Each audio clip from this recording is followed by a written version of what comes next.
Hello and welcome back to Punctual Politics. I'm Dawson Iasillo.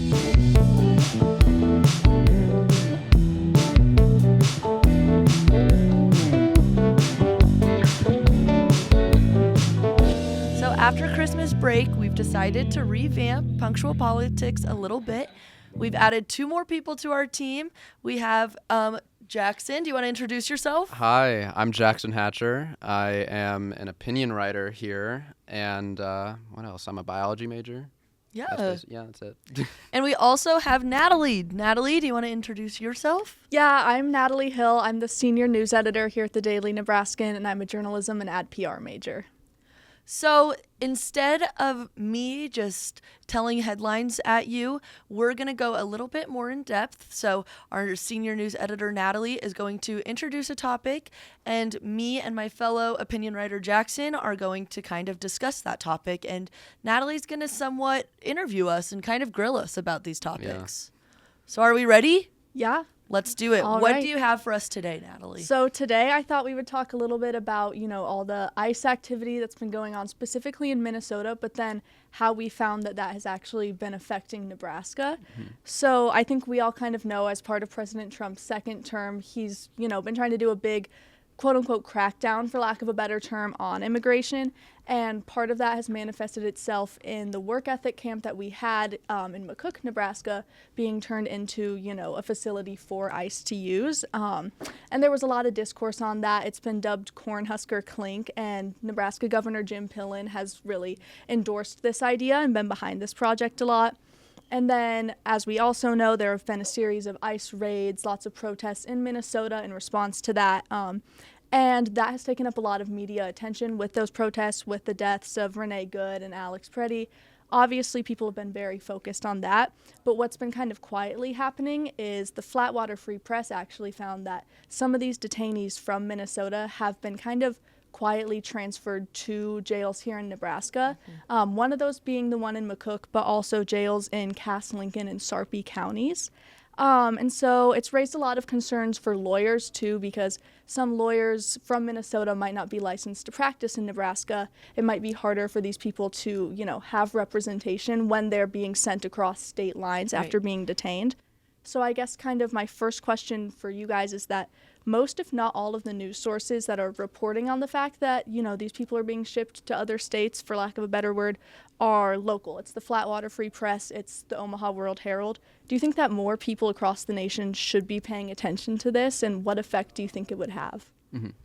I certainly think that more people should be paying attention to how ICE, detainees, are being treated whilst in custody. There's been a lot of focus on the protests and the detainments themselves, but not a lot on the conditions that they're in or even where they're at.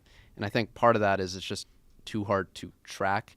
It's not just prisons or detainment centers in Nebraska. You have people being transferred to ICE facilities that are states away, there's a big one in Louisiana, or the Dilley Center in Texas. Mm-hmm. And there's just not a lot of eyes on what's happening in those centers. And I think that is a big issue. Yeah, I think going back to your question, overall, should people be paying attention? I think at this point, it's a privilege not to have to pay attention. I am a white woman born in the States. I am not worried for myself. I know how much privilege I carry with being a white woman right now in this day and age, and also just across all timelines.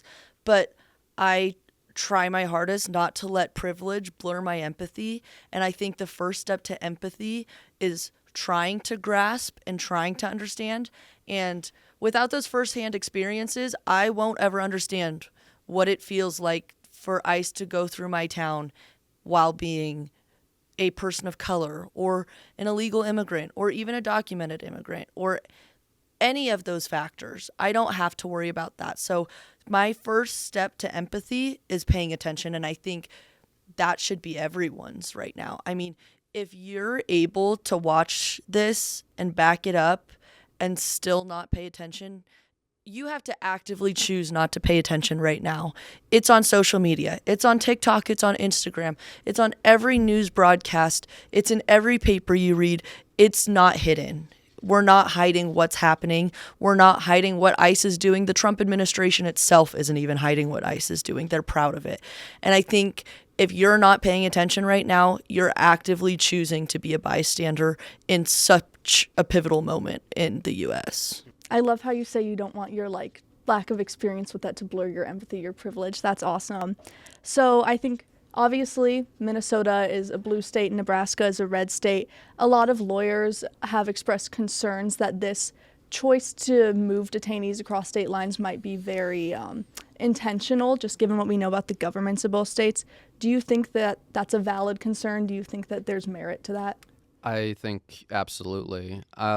Yeah, I mean, not just when it comes to like Nebraska, but I'm thinking back to like near the beginning of the Trump administration when they detained Mahmoud Khalil, the activist from Columbia University. Mm-hmm. They sent him to a detention facility in Louisiana, which is like nowhere near where his lawyer could find him, nowhere, like his family couldn't find him.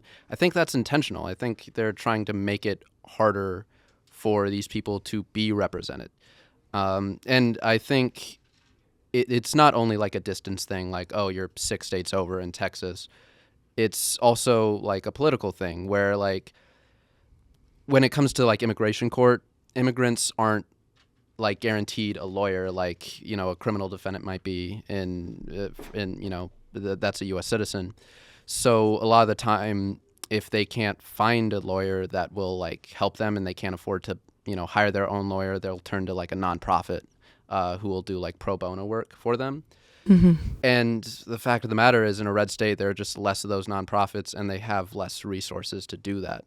So if they funnel all of the detainees to immigration facilities in like, you know, McCook, where they're far away from, you know, a nonprofit that could help them or help to represent them, then they're more likely to be able to get a deportation out of it. And, you know, I think the main goal has always been to just increase the numbers against all, yeah, you know, everything else. Yeah. I also think not only is ICE transporting people for political purposes, but I also believe that there is a sense of psychological purpose in that as well.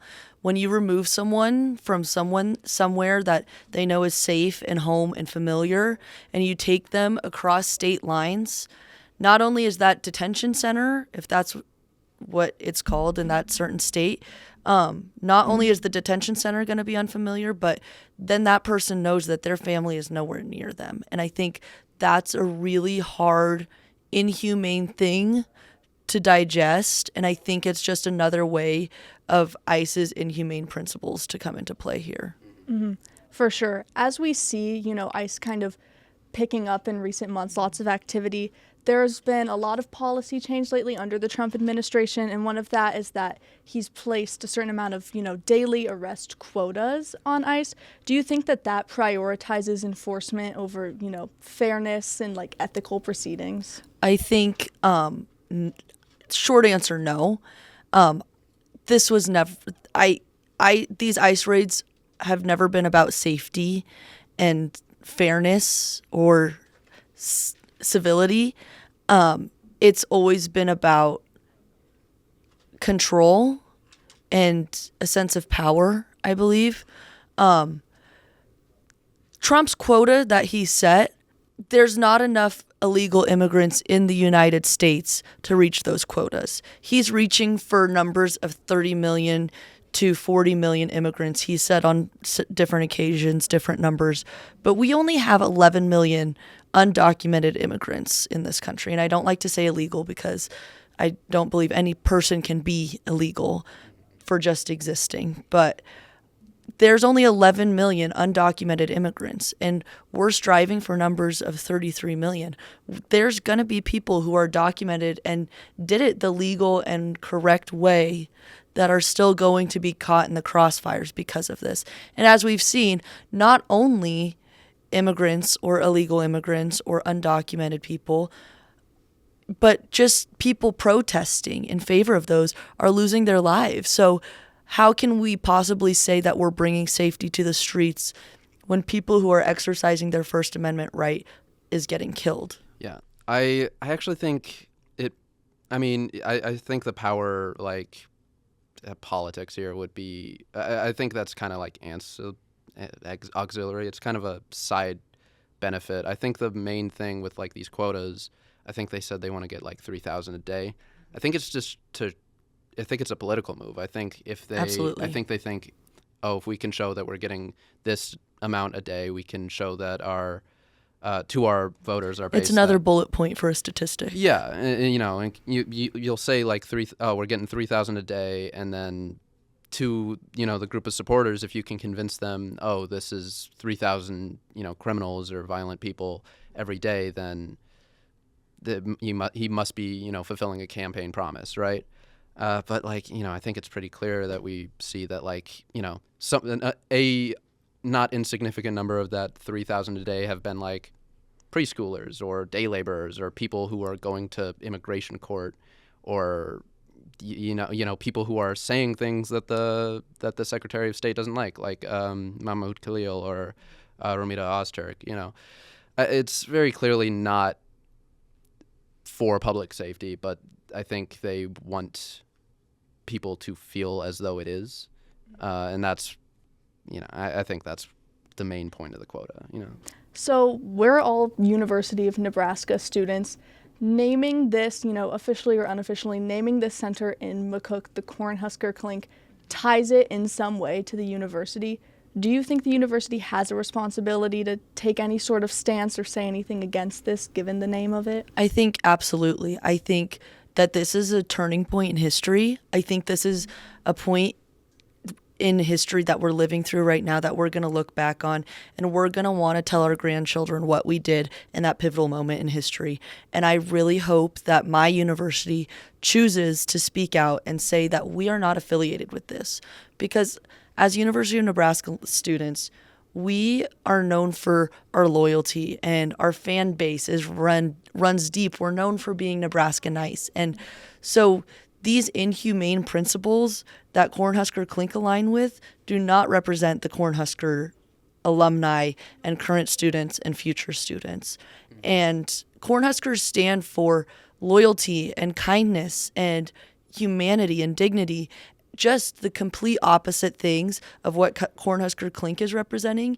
And so I am disappointed that there hasn't been more coming from UNL speaking out against this name, because I think they do have they absolutely have a responsibility to speak out against this. Yeah, I mean, I would say I certainly would want them to be more vocal about opposing this surge in immigration enforcement, because I'm not gonna I certainly don't think it's something that we should be doing as a country, but I'm also not going to act like I'm that surprised that the university isn't doing anything to speak out against the name or anything, because I think largely they want to appear as though they're politically neutral, which you can argue that's a good thing, but when it comes to the name, I think any opposition they would give to the name would be kind of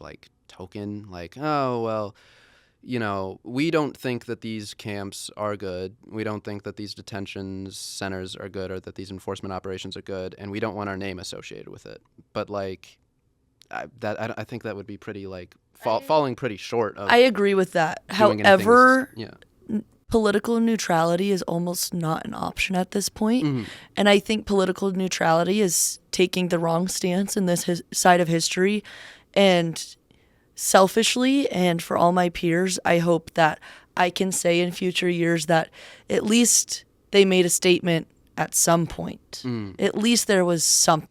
You think token opposition is still worthwhile, even if it's... I think not. Token opposition opens the doors for change and possibility. Sure. And I think staying neutral right now on this topic is just choosing the wrong side of history. No, yeah, I agree, yeah. And then last question for you guys on this. obviously, like we said, Jim Pillen has been very vocal in his support of this plan to bring this facility to Nebraska. What are your thoughts on that? It just kind of blows my mind that there are a lot of problems facing Nebraska, and I don't think immigration is one of them. Even if you want to make the argument that immigration or the amount of undocumented people in this country is an issue, is that an issue that is particularly important in Nebraska? I don't think so. And I think I think it's such a minuscule thing on the scale in Nebraska. Mm-hmm. I don't want to say it's a minuscule thing in terms of relevance, because these are all human people being treated horribly, and I think we need to bring attention to that. However, numbers-wise, on paper, immigration should not be a concern of ours right now, given the state of our agriculture and economy and inflation and tariffs that we're hurting. Mm-hmm. And there's so many things that Nebraskans really should care about that they just don't because of political biases. Yeah, and I think, here's the thing, with this effort to open up the center in McCook, that is something that I think Pillen is doing that is mostly addressing a concern of other states. Yeah. And, I think he's almost mimicking some of his colleagues in other red states, but it's not necessary here. Again, even if you wanted to make the argument, which I don't really agree with, that we need detention centers like this.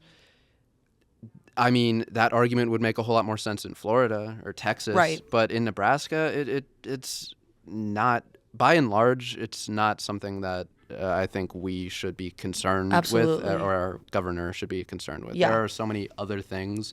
I think it's his way to almost impress Trump. Yeah. I mean, we know how good of friends they are, and they work closely together. I think that this is his way to get kind of in his good graces. Yeah, I think it's marketing more than anything. I agree. To show that, I am MAGA, I am pro-Trump. When, I don't know, maybe work to address the actual issues facing our state. Absolutely. Right? Yeah. I agree with that. Thank you so much for tuning in. We just want to reiterate before the end of this episode that the views expressed on Punctual Politics don't represent the views of the Daily Nebraskan as a whole. Please be sure to follow us on our socials at the Daily Nebraskan. We will be releasing 3 episodes a week every Sunday, Tuesday, and Thursday. So be sure to be on the lookout for those. Thank you, and we'll see you next time.